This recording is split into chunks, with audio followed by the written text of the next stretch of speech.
Welcome muli dito sa tutorial series Learning MS SQL for Beginners. Sa video na to ay pag-aaralan natin paano mag-sort ng data.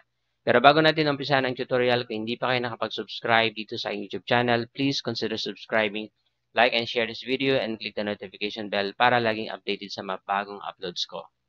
Meron akong sample query dito na mag-retrieve ng data mula sa employee table. Sa previous video na in-upload ko, itinuro ko doon paano gumawa ng SQL query na hindi na kailangan mag-type or i-code yung lahat ng mga fields na kailangan. So, panoorin nyo para mapadali yung paggawa nyo ng SQL query. Ito yung sample record na makukuha natin kapag in-execute yung command na to. Kung mapapansin niyo hindi naka-sort yung mga record dito. Like yung Santos, nauna siya kay Cruz. Okay, yung si Garcia, nauna siya kay Aquino. Okay? So, hindi siya naka-sort out. So, ang gagawin natin, iso-sort out natin yung record using last name lang muna. So, para mag-sort ng data, magdadagdag tayo ng code, order by, then yung field na gusto nating isort, LName. Then, click the execute button. So, we can sort yung data ascending or descending order. Pag in-execute natin to, yung pinaka-default niya is nasa ascending order. Okay, so nauna yung A. Pero pwede rin maglagay tayo ng ASC, which means ascending order. Okay? So, same pa rin yung magiging output niyan. So, nauna na si Aguirre, yung A, nakasort na yung ating data by LName or yung last name.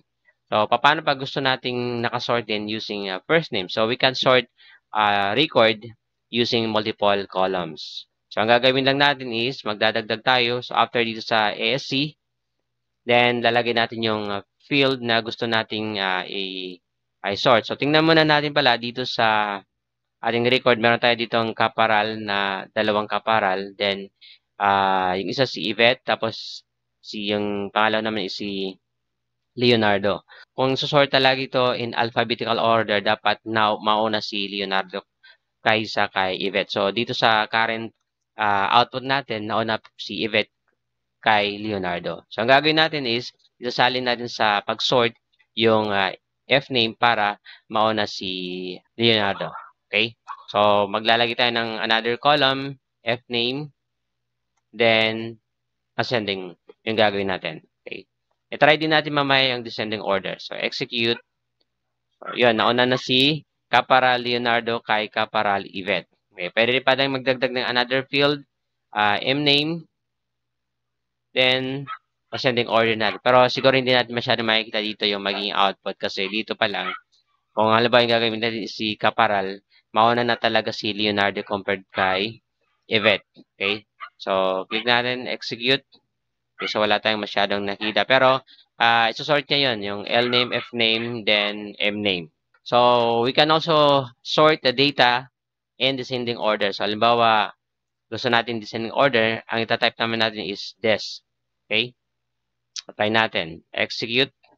Okay? So, naka-descending order, gamit yung L-name, pero yung F-name is naka-ascending pa rin. So, palitan natin. Gawin din natin descending order, pati yung M-name. Yun. So, mag-umpisa sa pinaka-last na letter.